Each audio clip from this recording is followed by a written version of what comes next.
Wolf Called Wander by Rosanne Parry. Narrated by Fraser Readman. Chapter 16. Hunt. My stomach gurgles in anticipation. Pups are tasty. Everybody knows it. When I was learning to hunt, Growl showed me how to take down a deer pup, just in case I was ever alone and hunting with a limp like him. It was sweet and tender, the bones so easy to crack, and the tasty middles of the bone fresher than any I had ever eaten before. The mother horse licks her pup, eating up the sack of skin that he was born in as she goes. The father rears up and gives a call that is full of the victory of new life. Something about his voice makes me shiver with dread. He gallops a wide circle around the meadow, shaking his mane back and forth over his broad shoulders. He makes steaming, smelly piles to mark his home ground. I take a good look at those hooves and remember the elk that almost killed me. The sound of my own bones cracking rings clear in my memory. My shoulder aches to think of it, and I lick the white mark on my skin for comfort. This father of horses is not as tall as an elk, but he is just as broad and strong. His golden brown coat shines in the slant of afternoon sunlight. One kick from him, and I might never walk again. I want no quarrel with him. The rest of the horses come up to the newborn. They nose touch and speak softly. They stroke the mother's sweaty neck and sides. They urge her to stand.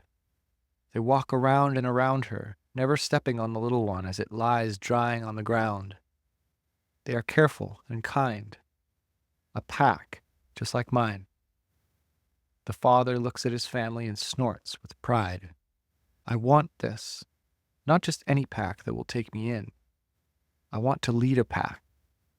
I always wanted to be the boss of Sharp, just to prove that being the fastest matters more than being the biggest. I always wanted to look after Warm and hunt for him and keep him safe. But this is more, so much more. I want home ground.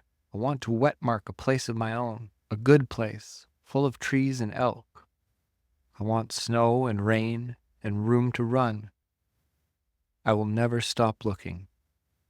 The thought of finding my own home ground and earning a family makes me want to howl up to the moon, even if I am the only wolf howling. This is no time for a howl. I should move on. I should leave the horses in peace. The sun has hit the horizon, and I use the last of the light to choose a path off the mountain. Path that will not cross the meadow, the horses' home ground. I am about to go when I hear a rock behind me roll downhill. Instantly, I am on my feet and wary. I did not smell anyone coming, did not hear anyone. That can only mean one thing. A hunter is nearby. I scan the boulder field behind me and find it. A cougar. The pup stealer. Mother's first warning was about cougars. She took us to a line of cougar tracks in the forest. We memorized the shape of the print and the smell. Mother described the color of the fur and the markings on the face. He is the silent killer, she said. He climbs trees. He attacks from behind. And always, always, he steals the young.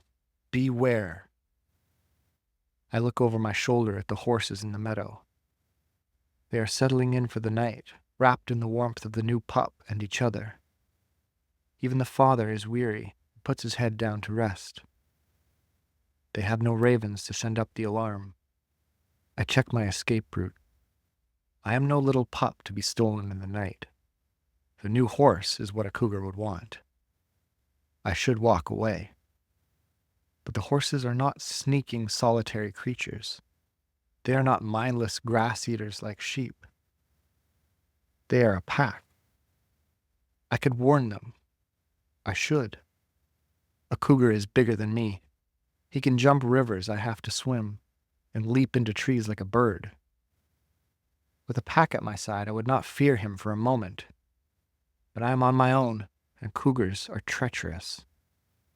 It is coming into range. In a moment, smell will give me away. I make my choice. I give one sharp bark. It is all the warning I can spare. I bolt from the ridgetop. I am fast, but a cougar is faster in the short run. I pour on the speed, taking the steepest route I can find.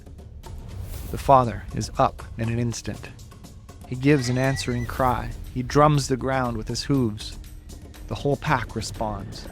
I hear them galloping circles around the little one. They call their threats to the cougar, their voices joining together, almost a howl. I do not hear the death cry of a stolen pup. The cougar has left the horses alone. It must be hunting me now.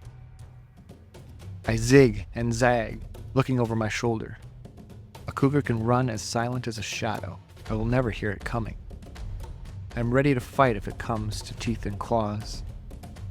I leap over boulders. The horses are far behind me. I cannot even smell them. I put all my hope in speed.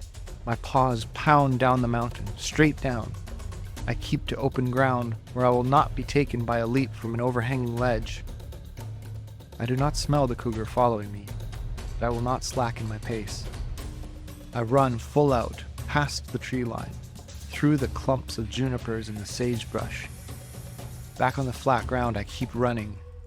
The last light of day glows gold against the white trunks of aspens. I swerve to one side and look back, still running. Nothing is moving in the twilight. The air all around me is clean of cougar smell. If my raven were with me, she would raise the alarm. Now I have no one but myself. I put my faith in endurance. Cougars are fast, but no one has stamina like a wolf. I make space between me and trouble. It is fully dark when I slow to a trot and then a walk.